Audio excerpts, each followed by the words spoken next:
This podcast is hardly focused. The French. Hey, everybody. We are Hardly Focused. Jack Gill, Mike Terrar, Nate Fellers, the Dream Team.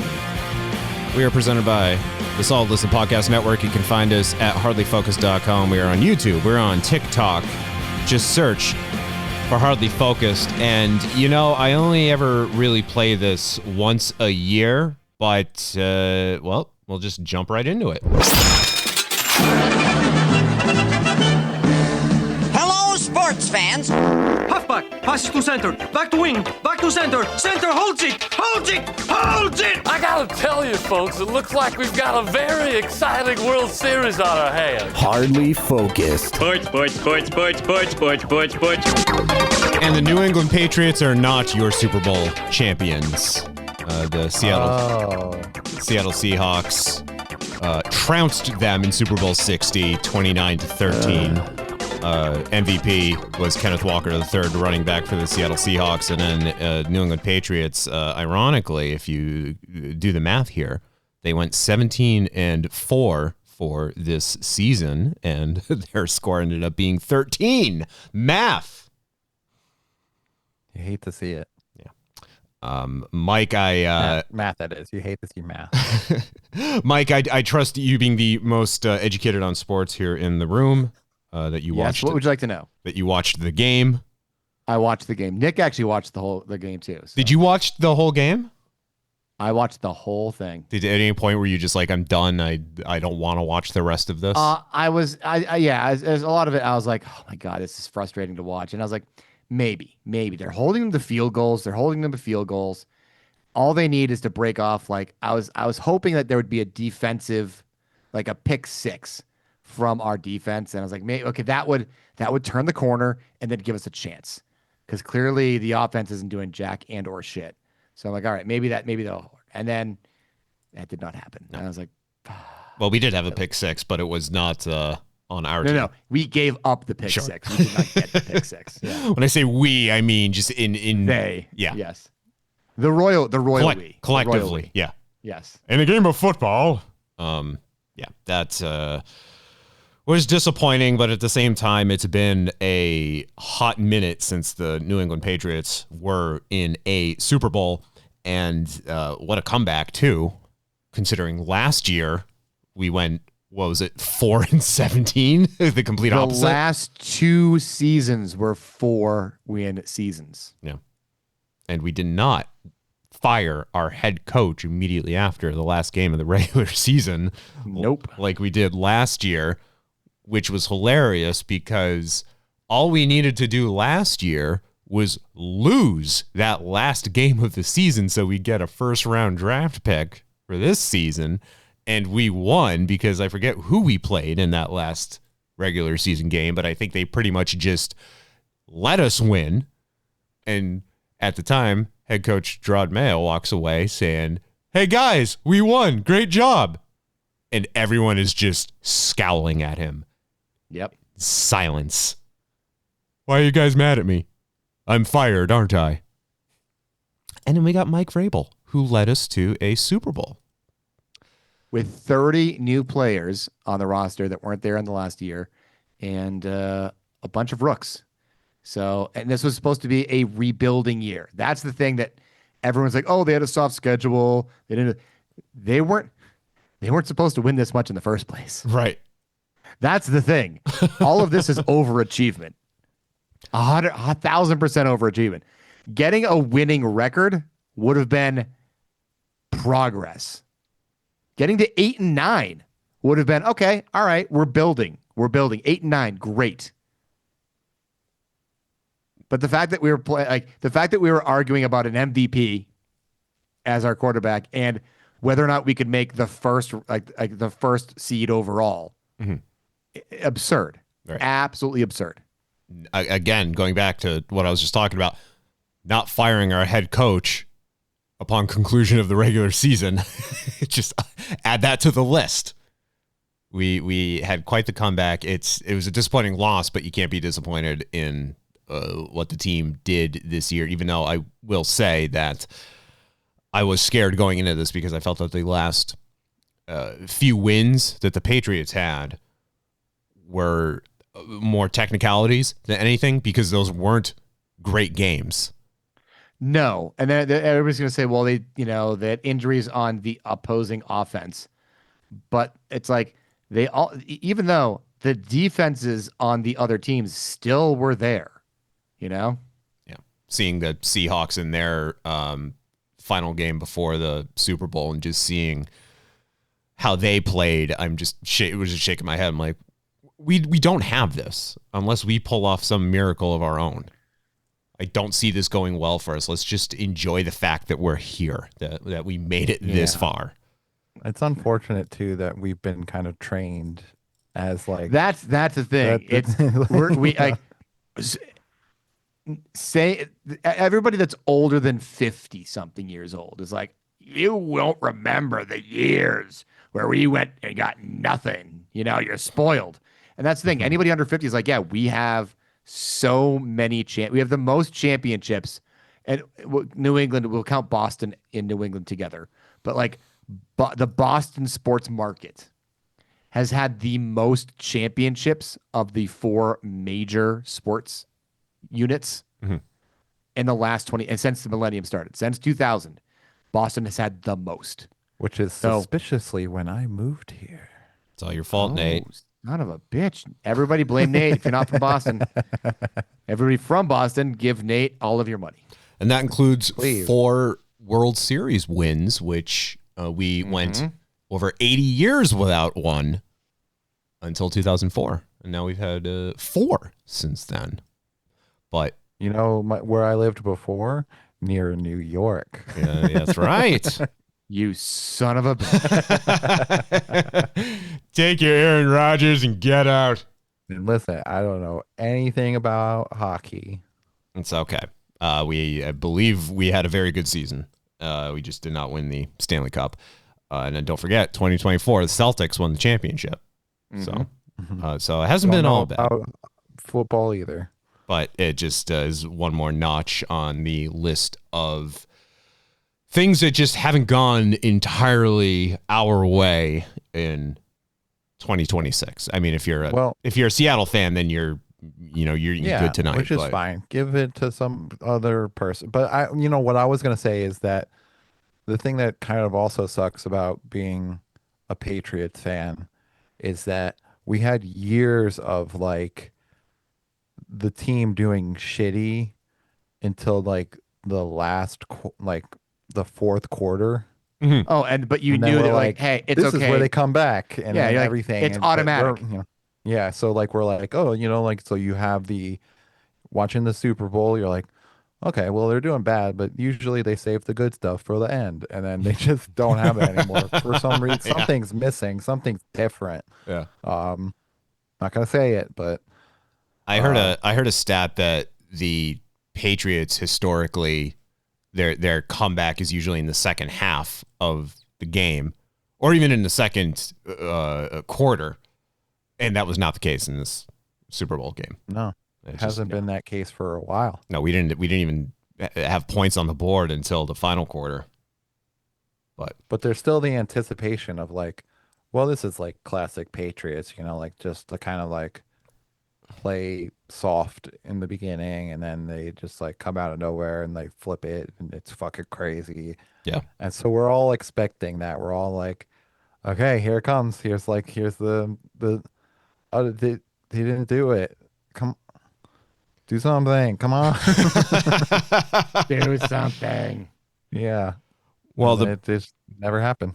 Well, the big news for people like Nate and I'm finding myself in the middle now, where I am watching the game and I'm paying attention just enough to be able to hold the conversation I'm holding right now. And to quote Roman Polanski, I use up all of my English. That is the extent of what I can convey as far as sports goes. But Nate and I are there for the entertainment, and the Super Bowl halftime show featured Bad Bunny. Bad Bunny. Who now we posted a video on our TikTok, Focus Hardly, and our YouTube account, and netted thousands of views and tens of comments. That's a good. Well, we had some discourse going, and when we did the video, we were talking about Bad Bunny performing at the halftime show, and we were just kind of joking that he would do his entire performance in Spanish just as a FU to all of his naysayers, and then we find out down the road, oh wait, of course he's going to do it entirely in Spanish because that's what he does. which is amazing, absolutely amazing. I'm like, he better not sing in English. I do not want him to be like, oh, I got an English song here. Nope. Only English we heard. It's great. Lady Gaga. Yep. Because all the comments were, he's not speaking the Americans. Yeah. One of my favorite. He's not even American, right? Puerto Rican. Clearly. He's not even American. Yeah. Because out of the last 10 years, how many bands that performed were also not actual Americans? None.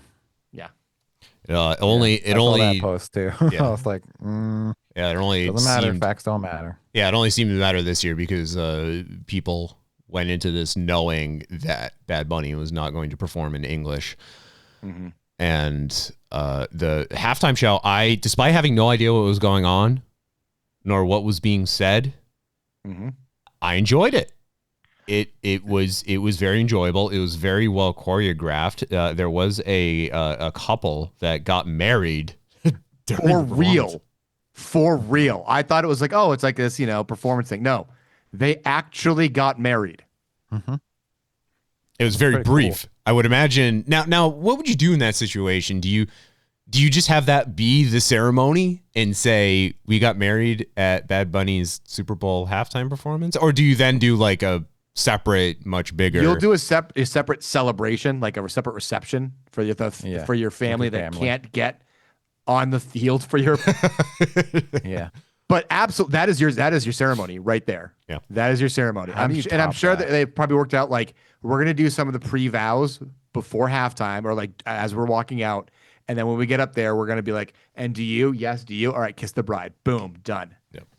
Yeah. How do you top that? Like, exactly. How do you have like a ceremony after that where it's just like, everything is gonna feel like a reception at Margaritaville.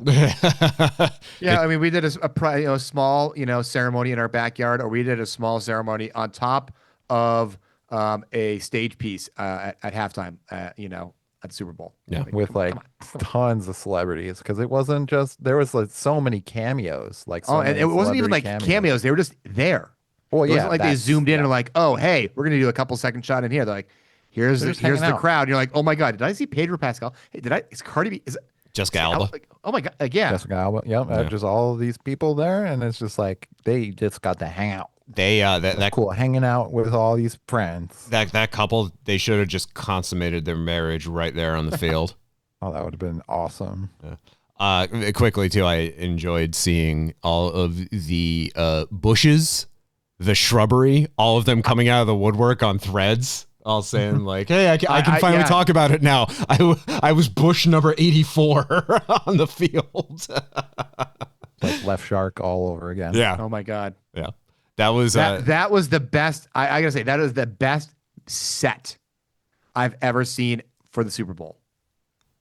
It was like cool. I've seen like some good sets. Even like Kendrick Lamar is like huge and sprawling, but like this, so intricate, so many little vignettes of like things that were there. It with all the 87 people that were bushes, it was very immersive. Yes. Yeah. Yes, it was. Like that's the thing too. Like it wasn't like there was like, oh, I feel like I'm looking at somebody on a set. Like it looked like I was in everything. Granted, the camera angles probably helped too, but still, like it was just so fucking immersive. Yeah, it was cool. So while that was going on, oh boy, the Puppy Bowl about this one, the Puppy Bowl, yes. But a group of rednecks decided that they didn't like the idea of a non-English speaking American citizen doing a halftime show, putting on the halftime show. So they, so Turning Point USA put on the alternative halftime show, which First I forgot that. Can I watch it on X? No, you can't, because Why not? it seems that nobody did their research ahead of time and found out at the last minute that due to licensing, they could not stream on X, which delayed the start of the performance. So if they were trying to go head and head with the halftime show, they failed right off the top. Which is so on brand for them. So on brand. Now, you're Mike, just saying that the execution, the performance, the set and everything of the halftime show with Bad Bunny was just phenomenal.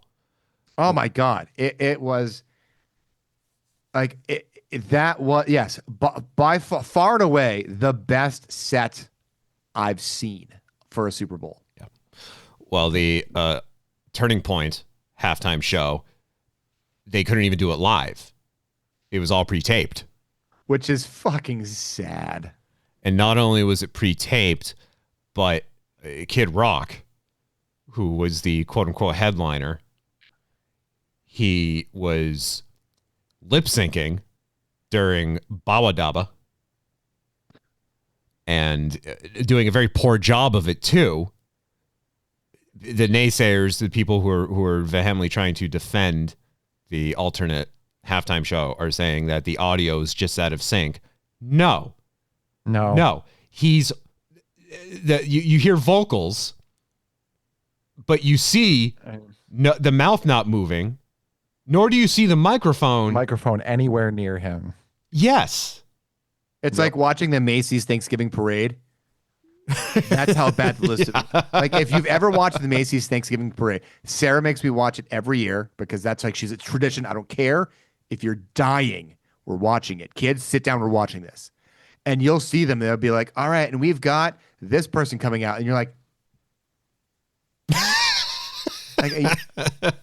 like you're not even trying, man. Come on. Yeah, but and he like held it up for moments when there was no singing too. Yeah, and they brought it down. They brought it down because they timed it off. The timing was off because they didn't realize it was a shorter cut of the song. And like, and you're like, come on. Yeah, we talked. It was pretty bad. In the last episode, Hardly Focused, we talked about Cher at the Grammys and just how much of a mess that she is. When she performed on SNL a few weeks ago, she was pretty much doing the same thing. But I mean, she kind of has an excuse. She can kind of get away with it because she's almost 80 years old. Kid Rock has no excuse. Do you believe I'm 80 years old? He does have the racism and pedophilia going against him. So yeah. Now that ages you. Or is that for him? Oh, that's true. Yeah. Did you see Ricky Martin when he had his surprise appearance during Bad Bunny's performance? Yeah. Because Ricky Martin and Kid Rock are the same age. And one of them. Like Ricky Martin had a little bit of work done, though. Sure. But again, hate will age you. And it will age you hard. He's trash. He is just garbage. I was like thinking the whole time, like, I feel some little pride that I'm more talented than him. But like, that's a low bar. Like saying like I'm more talented than Kid Rock is. I mean, he's had more success, sure, but that doesn't equal talent. Yeah.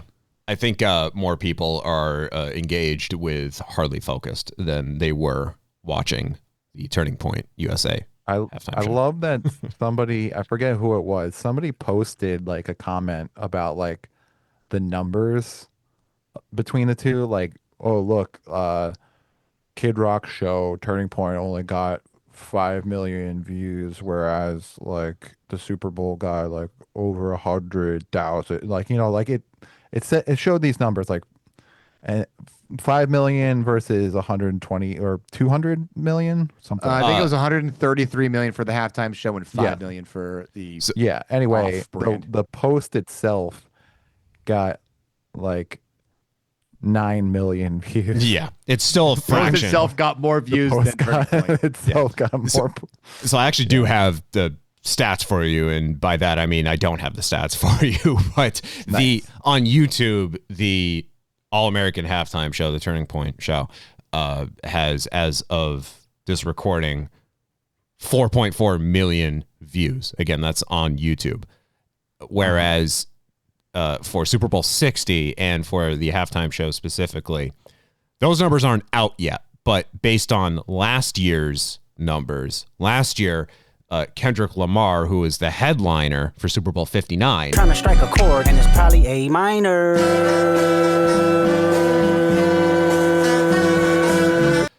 had 133.5 million views, while Super Bowl 59 as a whole had 127.7 million views. So it's anticipated because of the Patriots being back in the Super Bowl and in Bad Bunny that the numbers are going to be hovering in the 130 mark, possibly 135.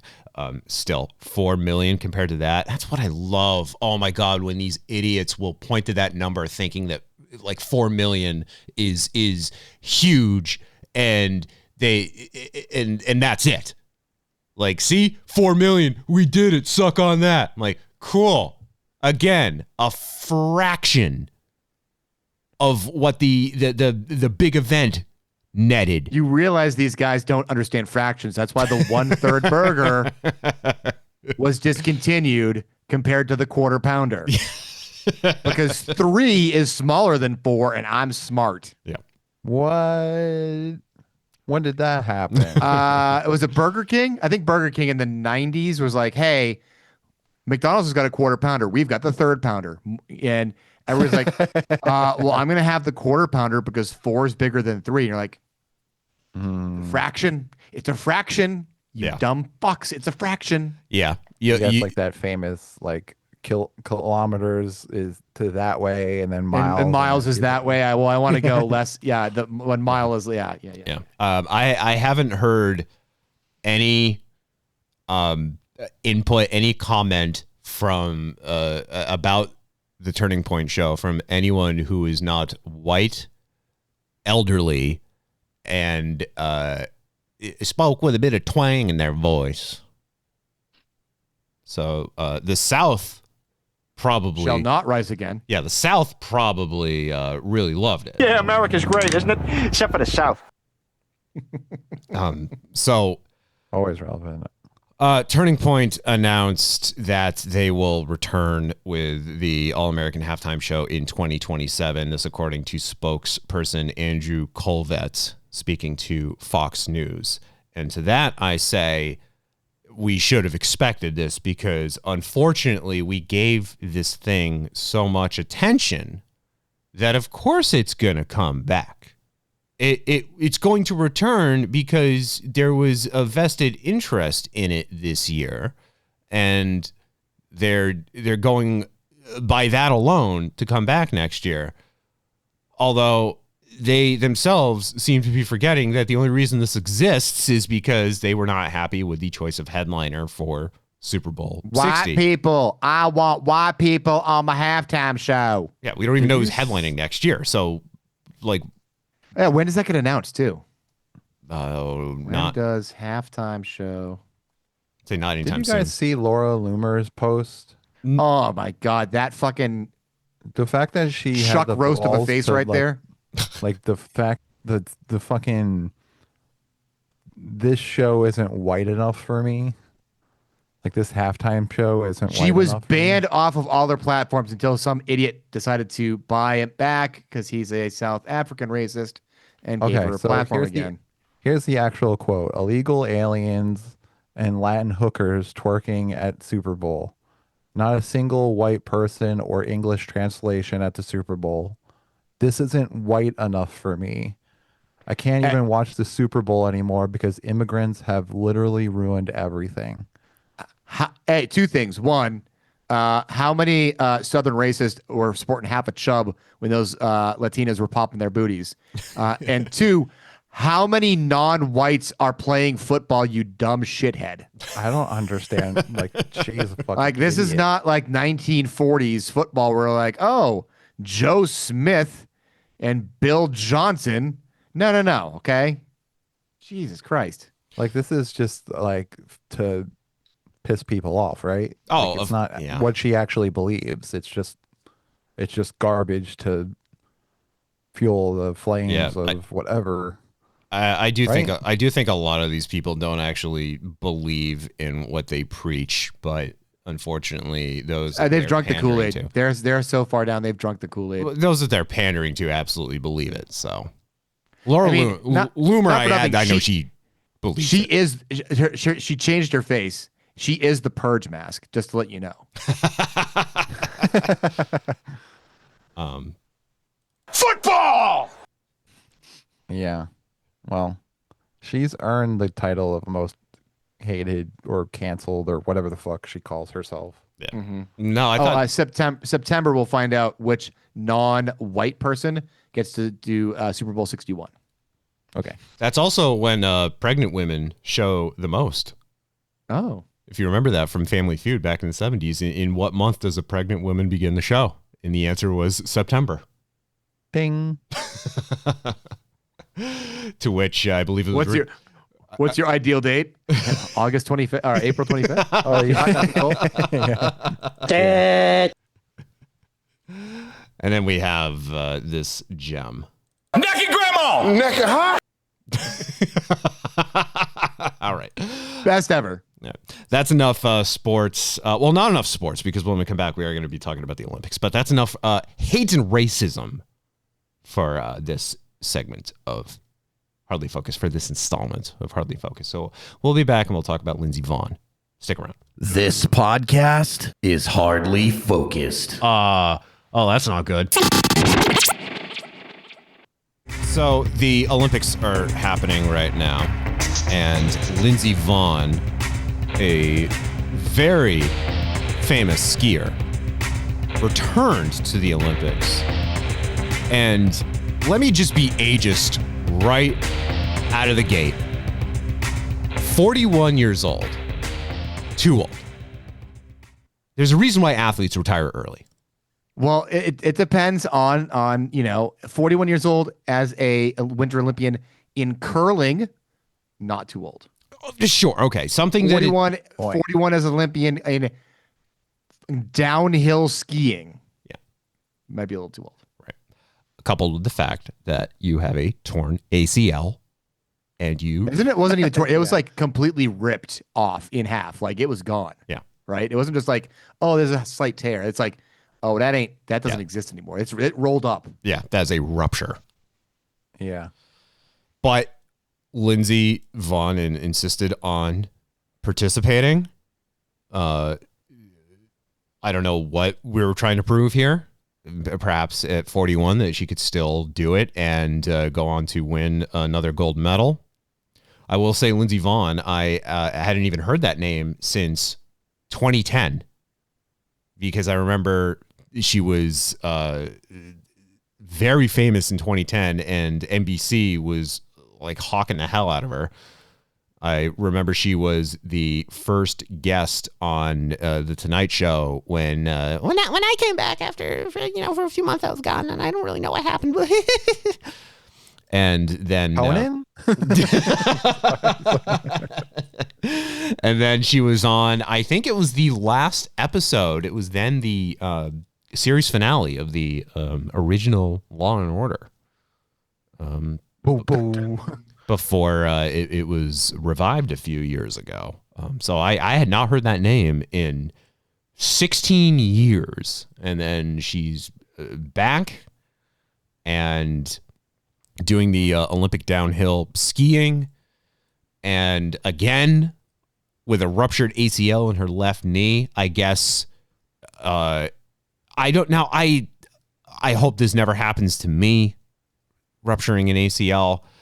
I guess for what she was doing, what is typically done as a skier, the ACL doesn't really come into play there. Like you can do this whilst injured and still be able to do everything that is to be done while skiing. Because you're pretty much you're ratcheted into your skis, so it's not like you're. Oh my god! Like yeah. Yeah, you're not moving your legs around all willy nilly. Yeah, that seems kind of scary, actually. Yeah.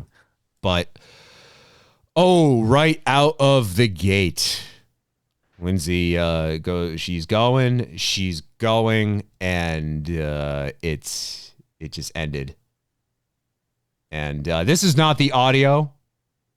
I don't have the audio from the actual crash. I don't want to play it, but I have audio from another crash that pretty much sums it up. He has dreamed about this his whole life. Oh, fuck. That is not good. Yeah. She crashed. She crashed hard. She hit a gate and just tumbled. Just crashed. And you knew just seeing it. That was one of those, ooh. And you see. Oh, yeah. You're like, that's this. No. The way her skis were going to, you're like, oh, no. I think she lost.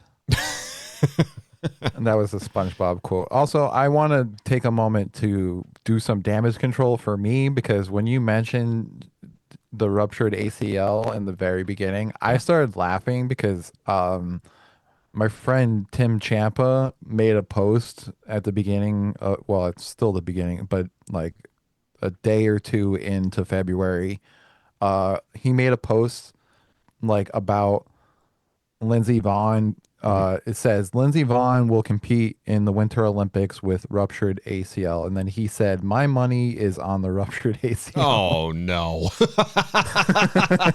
And I was like, Oh, fuck. That is not good. So when you said that, my mind went there, and that's why I laughed, because I was like, "Oh, Tim." Like, well, that's comedy. He's a comedian. The crowd's reaction, you can tell just that the silence just envelops the crowd. And then, of course, the PA announcer immediately jumps on to try to quell everybody's concerns. I think I even hear them say at some point, like, "She's all right, folks. Everything's fine." And you see, everything's like, fine. She just had to get helicoptered off the mountain. Right. Oh my God. Is important, like the PA announcer's like, "She's fine. Everything's fine." And then you hear Lindsey just like, "Oh my God. Oh, There's so much blood. Yeah. She has from SpongeBob, "My leg." Yeah. But literally, of course. Yeah. She had to be airlifted out. I will say that sucked hearing her the agony. Yeah, that does suck. Yeah, because A, it was the pain. B, it was also, it's that realization, this is my last run. Like, yeah. Yeah. Literally You're over. not coming back. That just ended it. They're not letting you do that again. Just, came to a team. And maybe not anybody, maybe no one above that age or even close to that age will be like, well, maybe we should rethink this. Maybe Mike, we should test people's bones before. Mike, you being the most athletic of the bunch here, but Nate, you might even know the answer to this too. Can you think of another athlete who had this like big, supposed to have their like big comeback, and then moments into it, sidelined by injury that just and effectively ended their career? Not injury, but I would not necessarily a comeback. I mean, I know that like Bo Jackson was supposed to be like the biggest thing that he'd run for decades, and then I think that he broke his hip in a football game, and is like, you can't. That's like a 2-year recoup, and just could never come back from that. Yeah, I would say Martin Brodeur. Oh wow! Because he like his final season, like he just didn't shine. Yeah. And they benched him, and then he got traded, and then did even worse, and then he was just like, it was just not a good. So not exactly the same, like got injured, but like he was old, didn't have the shining retirement that he deserved. Yeah. Do you remember there was an NBA player several years ago who in their like first game playing on a professional team, they like not even a minute into the first period got like a compound fracture. I don't remember who that was, but I remember hearing about that. Yeah. And that then shit sucks. Oh, what about who was that guy? I think it was was it the NBA or was it the NCAA? I just remember the image of his knee got so fucked up It was the image of Simba getting shown on Pride Rock because the bone was exposed. Oh yeah, I remember. Yeah. I don't remember anything about who it was. I just remember that. Rafiki holding him up, and you're like, that's that man's leg right there. That's not supposed to look like that. I'm laughing and cringing at the same time. Yeah. Also, the uncle from Napoleon Dynamite. Oh, Uncle Rico. He could have thrown the football over the mountain. Yeah. I kept thinking of Ronda Rousey. She wasn't injured. Her pride was certainly injured, but like trying to do the big comeback and then getting knocked out almost immediately, and then that was it. And she just kind of faded back into obscurity. Maybe there's something to paying these athletes so much money, because there's going to be a cutoff point where they just can't do anything. Yeah. Unless like you're smart and you invest in like other companies, like as dumb as Gronk was, as dumb as Gronk is, he was actually really smart. Like, the people around him were really smart. So I think it was all of his sponsorship money went untouched. He was not allowed to touch any of his sponsorship money. So he's got like hundreds of millions of dollars left for him to play with. And he only was able to spend his base salary, and I think his bonuses and like his extras went somewhere else for like investments. Mm-hmm. And so, because so many sports players are like, hey, they burn through their money because they're idiots. They don't invest properly. They don't maintain their they try to maintain their top level lifestyle. And they're like, you can't do that after you're retired. But somebody was like, hey, Gronk's going to do this, this, and this.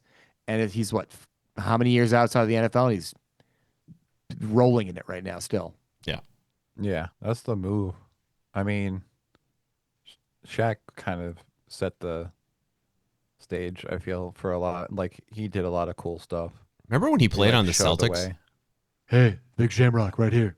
I don't remember that. Yeah, I think it was his last season before he retired. It was like one. It was one season. It was one season. The crazy thing is, seeing him in Massachusetts walking around, seeing him in Gardner. You're like, what? Shaq? I just wanted to come to Gardner. Hey, speaking of Celtics, Shaq, is your penis out? No, that's Kevin Hart. I'm sorry. Damn. Did you guys know that? What? That I opened for Big Baby? No. He like, when he was going through stuff, he decided he was going to do comedy. And so he started doing some shows, and then what ended up happening was he was a no-show, so they just put me on stage, and I just was doing my routine. And in the middle of my routine, I see this really tall dude walking up the stairs, and I'm like, oh, fuck, he's here. And so I had to and then I was like, here he is, and I had introduce him, and he came up, and yeah. Did you introduce yourself as Big Baby? No, I did say I'm clearly not Big Baby. You should have introduced yourself as Big Baby. Also, NBA players are the greatest actors, as we learned from the video game NBA 2K15. Who have thought about what?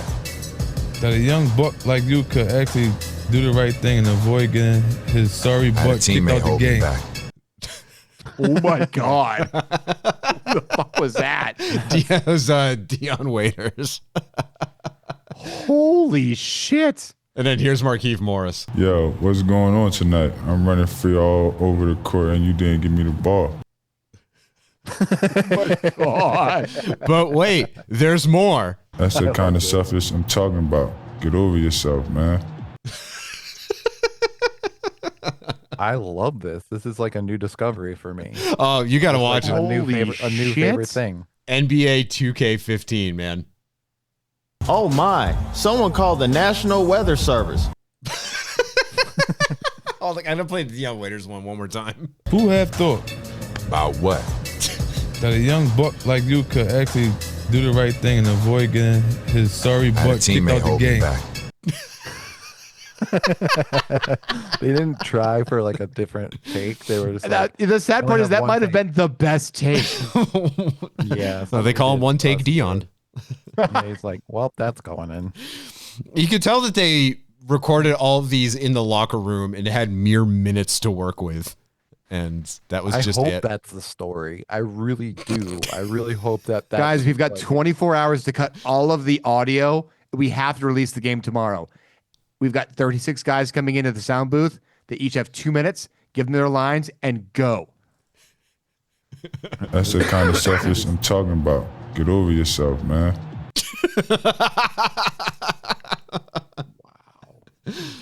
Oh man, yeah. One day, I cannot believe this is not butter. Yeah, that's good. That's fucking gold right there. NBA 2K15. I mean, this is what happens when you put out, one sports game a year.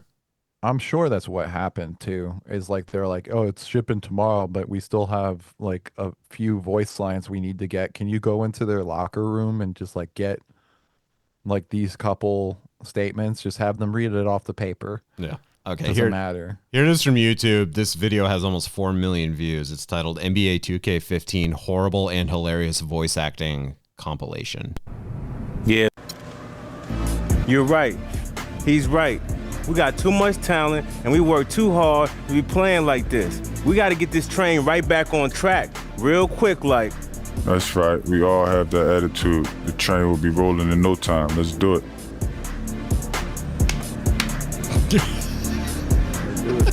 The fact that was that much better than what I heard earlier is scary. Who had thought? There we go. About what? That a young buck like you could actually do the right thing and avoid getting his sorry butt kicked out the game. He told me to chill. Sounds like a wise fella to win in this league. You need all hands on deck. Good call. Check it. The ref should have checked himself. He was trash all night. Only thing we can control there is ourselves. Forget the ref, the fan, even the opponent. Handle your business, and the rest will take care of itself. All right? I guess so. The dude he's talking to is like is so disappointed that he has to respond. That's what it is. He's like, I guess so. Yeah, I guess like that's your player character, but just the motion capture just walks away from him while he's still talking. Who would have thought? Who'd have thought? Who'd have thought that he just didn't do it? Who'd have thunk?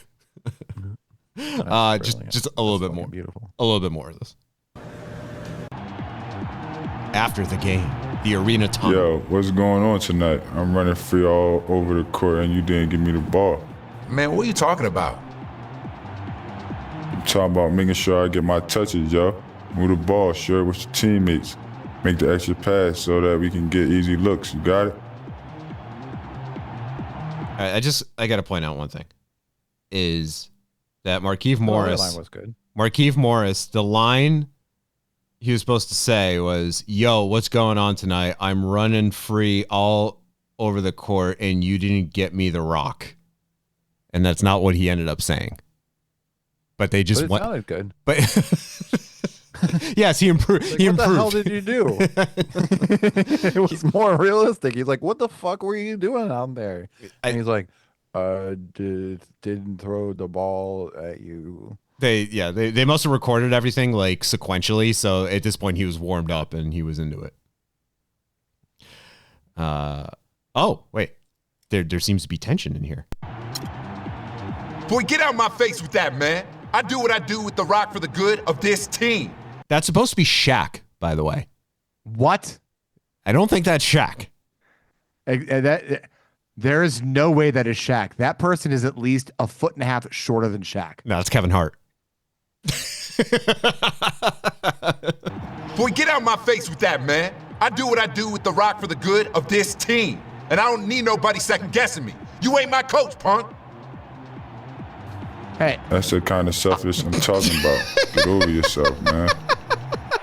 Just the call and response from like an accomplished voice actor, whoever that may be, portraying Shaq, and putting effort into it only to have Markieff Morris just respond with that. I feel like that's actually too much energy for Shaq. But was it Markieff Morris? Did he get shot with like a horse tranquilizer right before going into the booth? Like, it's just, how can I gotta take a nap. He's like a Cleveland on Family Guy. He was actually an auctioneer, and then a clock in the head. Yeah. Clock fell on him. And then, all right, one more. Oh my, someone called the National Weather Service. We had an unanticipated storm in the building tonight. Homeboy was raining threes down on these fools. Bam, bam, bam, one after another. They'll lose track of you and boom, another one. That was sweets to see. They will lose track of you and boom. It's like we're recording like lines for promos. It's the head of the plumbing company coming in to record radio commercials. And boom.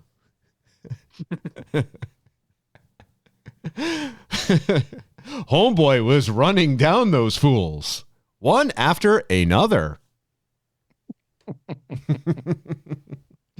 All right. Just to bring this back quickly, Lindsey Vonn says she sustained a complex tibia fracture that is currently stable, but will require multiple surgeries to fix properly. She says, while yesterday did not end the way I'd hoped, and despite the intense physical pain it caused, I have no regrets. I was simply 5 inches too tight on my line when my right arm hooked the inside of the gate, twisting me and resulted in my crash. My ACL and past injuries had nothing to do with my crash whatsoever. And then her father did an interview with the Associated Press, and he had this to say. He says, she's 41 years old, and this is the end of her career. There will be no more ski races for Lindsey Vonn as long as I have anything to say about it. Okay. That is an actual quote. Oh, wow. Oh, really? Oh, wow. That is an actual quote. Yes. He went into dad mode during the interview. Okay, then. Did you watch the crash at all? Yes. Yes, it's tough. She was pushing herself to the edge and just getting that right hand hooked on that gate, twisted her body just enough to where I'm like, you can see it in real time. You're like, oh God. Oh God. It just goes into slow motion. Like yeah. It just slows down. Yeah. Kind of sounds like this when something goes into slow motion.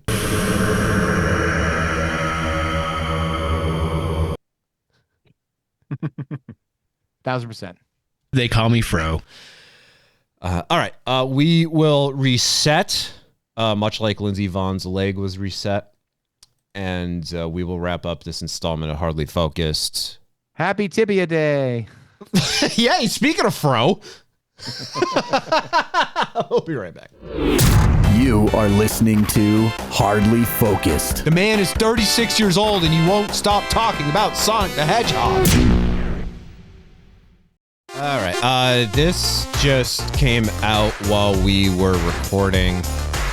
So Kid Rock was on Fox News earlier this evening on the Ingram angle, seemingly having to defend to his Fox News audience the lip syncing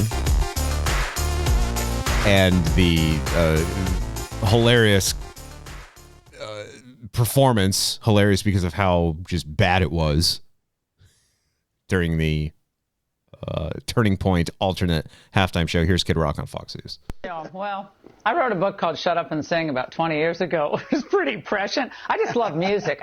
This is one place I don't really need politics, okay? I love great music. So, Bobby, there are a lot of questions about what happened during your first song on stage. People were talking about it. It seemed to be a little bit out of whack. What was going on there? Yeah, so it was out of sync. And actually, just to have some fun with the haters, I can't answer all the trolls, but it's going to be some fun. My DJ, who actually raps that song with me, he was not lit up. He's coming to Nashville tonight, flying in, and we're going to do that live in my living room, and I'm going to post it tomorrow to show people exactly how this works. Awesome. Because, number one, if it would have been a lip syncing like people are trying to, the left is trying to throw me under the bus again, and the mainstream media and social media tries to amplify it, it would have been super easy to sync it up if it was pre-recorded. It was very difficult for the Turning Point production crew, who, by the way, I can't say enough good things about, but this was very difficult for them. I'm jumping around the stage like a rabid monkey, rapping my song, and I'm taking breaths, and my DJ's filling in the other parts of it, and it was I even told him when I saw the rough cut, I was like, you guys got to work on that sync. It's off. So it was just a syncing issue that they had, and I know they tried to get it right. It was very difficult, but I'll answer all the haters tomorrow, and we'll put them back in the shut up and go back to trying to report the fake news. First of all, I loved how you were jumping. Could you shut up? Yeah. It still looks like he was lip syncing and putting no effort into it. That is what we saw. And low effort. Okay. Do I still have I don't have it anymore. I had an old Obama drop in the board where he says something like, you could put lipstick on a pig and it's still a pig. That seems to right. be relevant right now. I just feel like, I mean, as a video editor, there's something to what he's saying, but like also it doesn't really click. No. Because if it was live, it would make sense. But they had time. Yeah. Why not just go back and... So it's like, yeah, why wouldn't they just go back? Like, and I'm sure the response to that is, well, I mean, we were editing it, right? I mean, what are we going to do? Bring everybody back? We edited it, a couple days later. Like, you didn't just like look at play it back quickly and just notice in the moment that something was wrong and do a redo. Like, apparently, Jack, not everyone was as good as editing audio as you are. Oh, jeez. That's what happens when you cut corners and save money. That's the whole thing. That's like saying like, yeah, I'm an animator, but I don't draw. Like, I don't know. That's what editing. Yeah. I don't know. I bet you he relied on AI. Yeah. I'm just saying. I would say so. I'm not. I don't. No, I mean, I have nothing to back that up. That would kind of check, like to try to align it. Yeah. And it just did a shitty job, but also like I'm surprised he didn't just come out with like the Red Hot Chili Peppers defense of like it wasn't like performed, so we didn't really want to plug our instruments in because we didn't want to trick people. Do you remember that? Oh yeah. Remember when the Chili Peppers played and then people pointed out that like none of their instruments were plugged in, and they're like, well, because we were playing because it's such a like huge production, there's so much money involved in it that they can't risk like doing live audio, so they just played it, and they were pissed off at that, so they were like, well, we're not going to plug our instruments in because we don't want to fucking trick people into thinking that it's real. Yeah, it's the drums and the vocals I think were live, and that was it. Yeah. Did you ever see when Nirvana performed on Top of the Pops? And is that when he was wearing the dress too, or no? No, that was a different performance. Okay. This is one where Kurt, the vocals I guess were live, but everything else was to be mimed. So like Dave is standing on top of his drums, and Kurt is just doing a really exaggerated Leonard Cohen impersonation. Load up blonde guns, bring your friends, like that, and then Top of the Pops. I mean, they were notorious for requiring all of their acts to just mime and not actually perform live. So yeah, bands would always protest it and just fuck around while performing, just to call attention to the fact that we're not live.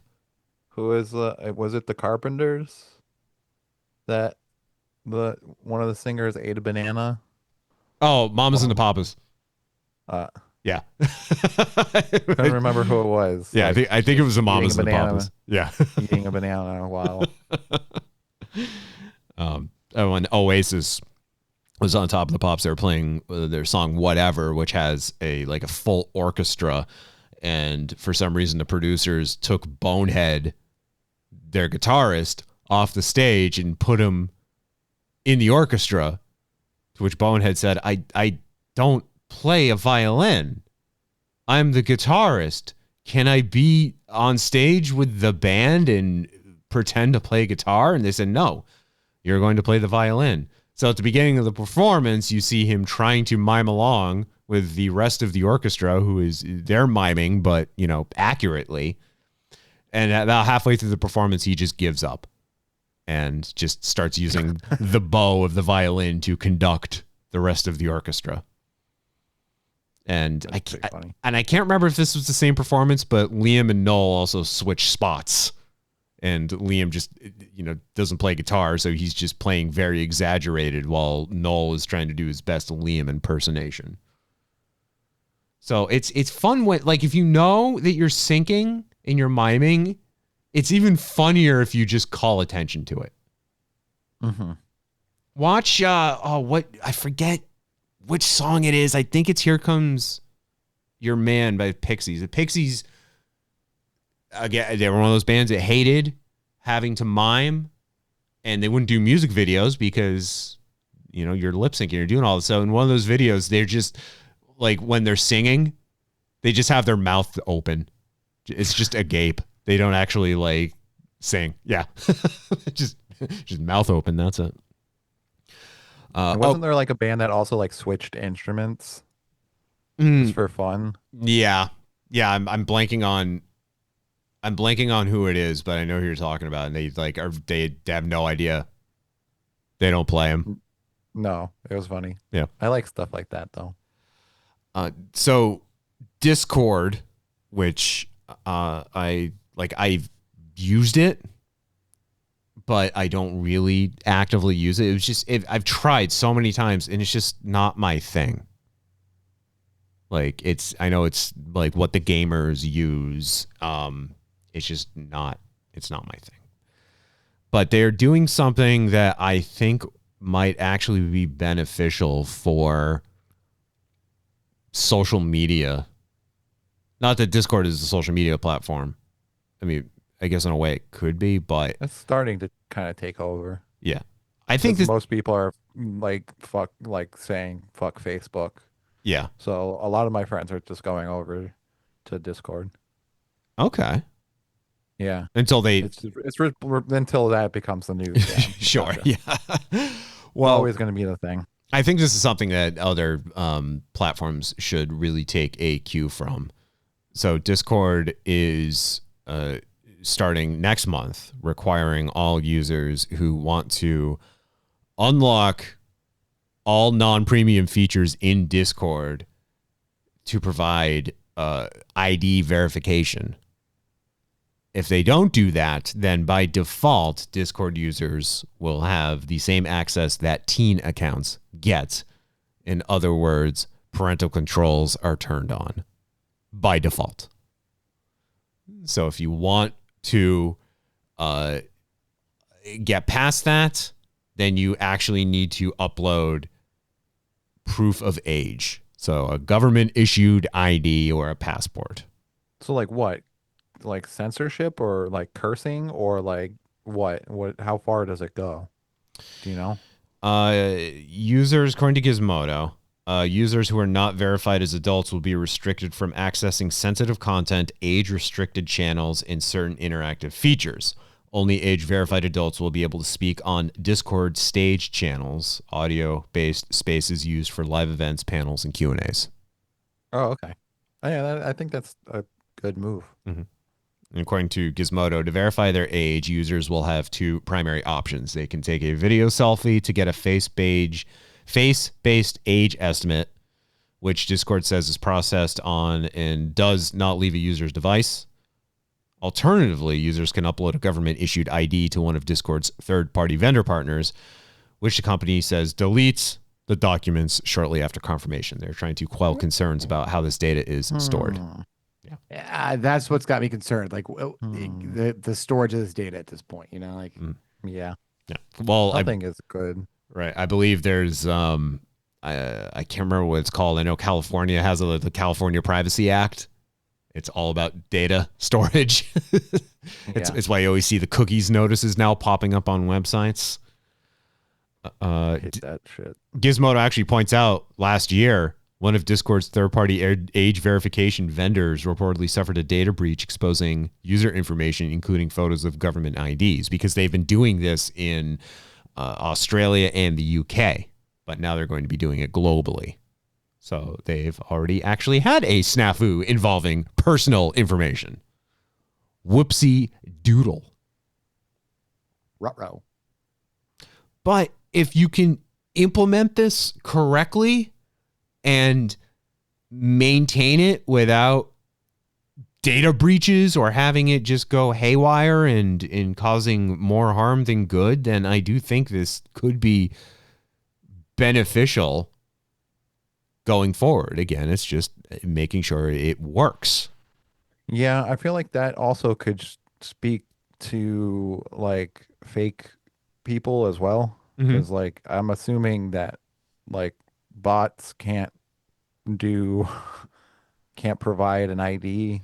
So like I don't know. I'm sure they'll find a way. I'm sure there's a way, but I don't know. I think that's my biggest problem with social media these days is that half of it is just people that aren't real saying stuff just to piss people off and to stir the bee's nest, so to speak, and then just get everybody to fight each other and just, or like people who are like intentionally saying shit just to get more reaction so that the post gets more reaction and more views. Yeah. I mean, I feel like it's obvious to tell when it's a bot and when you're interfacing with a bot account. The problem is not enough people realize. Right. That's the problem. That's the problem. Most people just are like, yeah. So Gizmodo had a related article because there's a concern about, I mean, Nate, you just brought it up, but how do we get past this? Like with the bots, how do we find ways of bypassing these verification checks?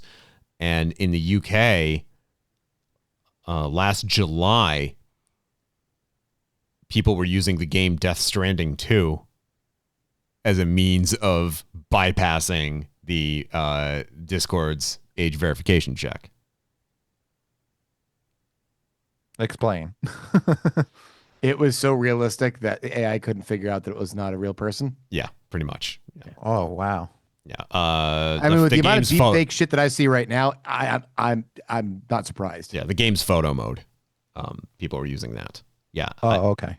Yeah. I've never played Death Stranding. I haven't. I've never played it, let alone the second game. So I'm not sure of what the actual methodology was used to trick the system here, but that I mean, desperate times call for desperate measures, it seems.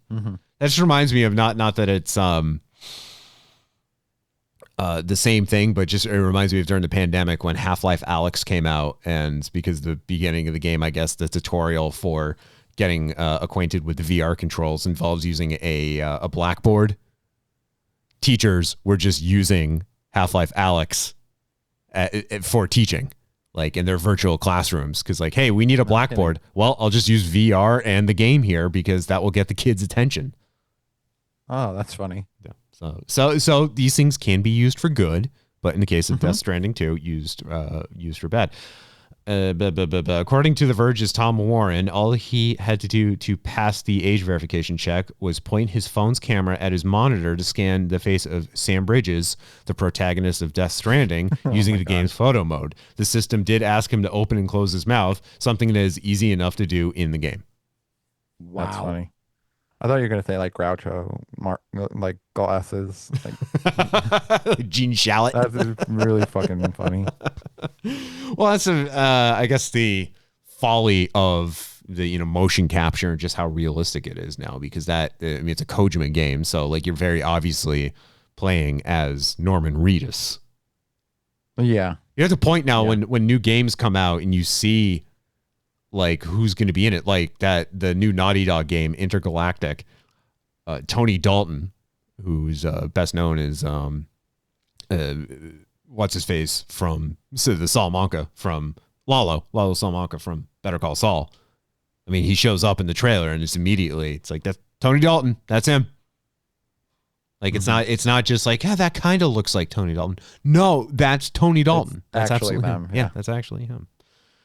But like I said, if implemented properly and safeguarded, then I can see this being implemented in other services, and I think the benefits could outweigh the risks if done correctly.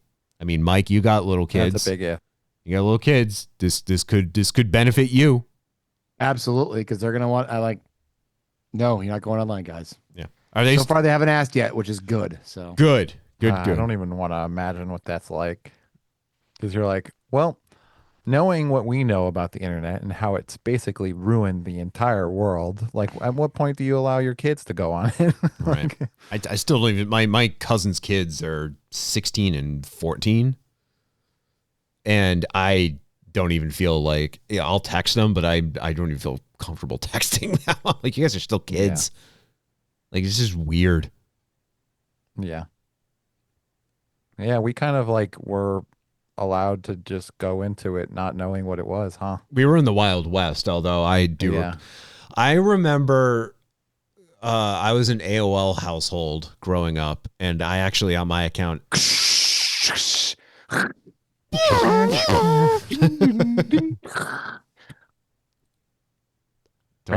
I don't have the late Elwood Edwards loaded into the soundboard, the voice of AOL. You got mail. But I had that was close enough. That sounded good, actually. That was actually really good. But I had the parental controls enabled on my account, so there was a lot that I couldn't do. And it wasn't until I remember we got, it was when we switched from dial-up to like DSL. Like we got broadband, and like there was things I was trying to use with it that I couldn't use because of the parental controls. And that was what finally because I think my father was seriously like, well, you need to be 13 in order to go up to like the next level on your AOL account. So we're not lifting this until you turn 13. I'm like, Dad, I literally cannot use the internet in its current state because you have this locked down. Like, I'm not going to do anything wrong with it. Just please. Just open it up. And then he did, and then I immediately discovered internet porn. So hell yeah. The internet is for porn. The internet is for porn. Gross. We went to the same place. Yeah. I had to look for this because I couldn't. Porn. I had to look for this because we're talking about Elwood Edwards, the voice of AOL, and I couldn't remember Jim Brewer's name. But Jim Brewer, I remember, posted this on his YouTube channel many years ago, and it brought Elwood Edwards back into relevance. You've got mail. Okay, now turn around. See the guy? See the old guy with the pants up past his belly button? Wait till he comes back. Wait till he comes back. He just left the room. You know what? Let's get him while he leaves the room. Follow me. You know who that is? Shh. Because he doesn't believe me. When people don't believe me, know who that is. You know who that is? I know who it is, but he don't believe me. That's the original voice. He's got the most famous voice in the world. He's the guy that says, "You got mail." That was him. Remember that? Don't pull it. Hello. He doesn't believe it. He doesn't believe it. Just 2 seconds. Tell him exactly what you're not known for, but technically worldwide, one of the most famous in the world. In 1989, I recorded, "Welcome. You've got mail. Files done. Goodbye." Started as a test and kept right on going. I rest my case. So at the time, Elwood Edwards was working as like a camera operator at a TV station. That's where Jim Brewer was doing an interview, and just like met the guy and just they found that out. That video goes viral, and then Edwards then just started doing the rounds as the just for the nostalgia of it all, just jumping on that train. But wait, there's more. He only got paid once, a lump sum, no royalties for being the voice of AOL. So not only does the guy have to work in broadcast production, which I can tell you pays so well, but he was driving for Uber. So like someone recognized him and recognized his voice and then posted a video online. It's like, hey, my Uber driver is the voice of AOL. And then that led to doing appearances on The Tonight Show and what have you. But then Goodbye. He sadly passed away a couple of years ago. Yeah, that was sad. But I mean, that was his that was his legacy, though. That was one, arguably, especially in the 90s, early 2000s, one of the most famous voices. Yeah. I wonder how much he would have made if he if he did royalties, because it's like everywhere. Right. It was literally like every computer. So it's like, yeah, at that point, I don't think they could have quantified it. I don't think they could have figured that that's out. an impossible number right there. Yeah. I mean, I don't think they can. You know what you do at that point? You get an agent, or you become part of a union, and you negotiate a good deal that involves a percentage. I think a lot of these people just don't realize what they're getting into, so they just take it as a one-time gig.